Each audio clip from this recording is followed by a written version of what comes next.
এখন থেকে আপনার প্রিয় সিরিয়ালগুলো ফ্রিতে দেখুন এক্সক্লুসিভলি শুধুমাত্র সান নেক্সটে। এখনই অ্যাপ ডাউনলোড করুন। আচ্ছা আমি দেখছি তা। বাবা সত্যি ছেলেটা এমনিতে খেলাধুলা করে ছোটাছুটি করে অথচ প্রয়োজনের সময় টিকিটিও খুঁজে পাওয়া যায় না। আচ্ছা ঠিক আছে, ওর যদি ব্লাড গ্রুপ ম্যাচ নাই করে, ওর তো এত চেনা জানা আছে, ক্লাবের ছেলেদেরকে নিয়ে আসতে পারে না? আরে কিসের চেনা জানা? কি সরি কিসের চেনা জানা? হ্যাঁ, ও তো বাবাকে শুয়ে দিয়ে কোথায় চলে গেছে। ওর জন্যই তো বাবার চিকিৎসা শুরু হতে এত লেট হলো। দীপকে নিয়ে কাটা ছেড়া শুরু করলেন, সেটা না করে রক্তটা কোথা থেকে জোগাড় করা হবে সেটা ভাবো।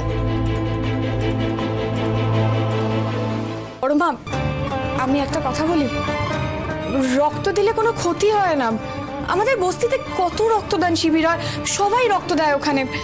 আর ওখানে ওরা বলেওছে রক্ত দিলে আরো রক্ত বাড়ে শরীরে। এই এলেন জ্ঞানের দেবী, লেখাপড়া নিয়ে চাল ছিল নেই, রক্ত দিলে নাকি রক্ত বাড়ে।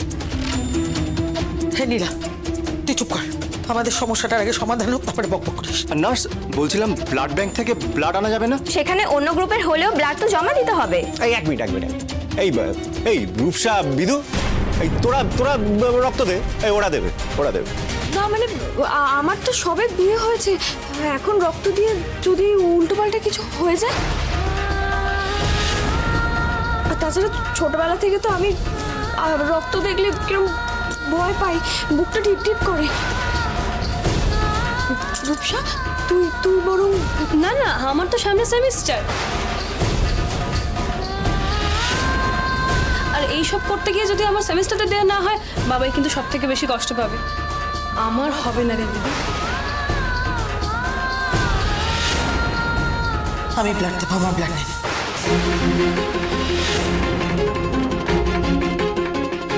আমি অসুস্থ হলেও মানুষটা তো বেঁচে যাবে। বড় মা, না মা, আমি এটা অ্যালাউ করতে পারি না। বাবার আগে ওই অবস্থা, তার উপর তোমার যদি কিছু হয়ে যায়, তারপর আমাদের হেডেক বেড়ে যাবে আরো। তাহলে রক্তটা কোথা থেকে আসবে? হ্যাঁ, কিরে চুপ করে আছিস কেন? বল, রক্তটা কোথা থেকে আসবে? ব্যবস্থা করতে পারছিস কিছু?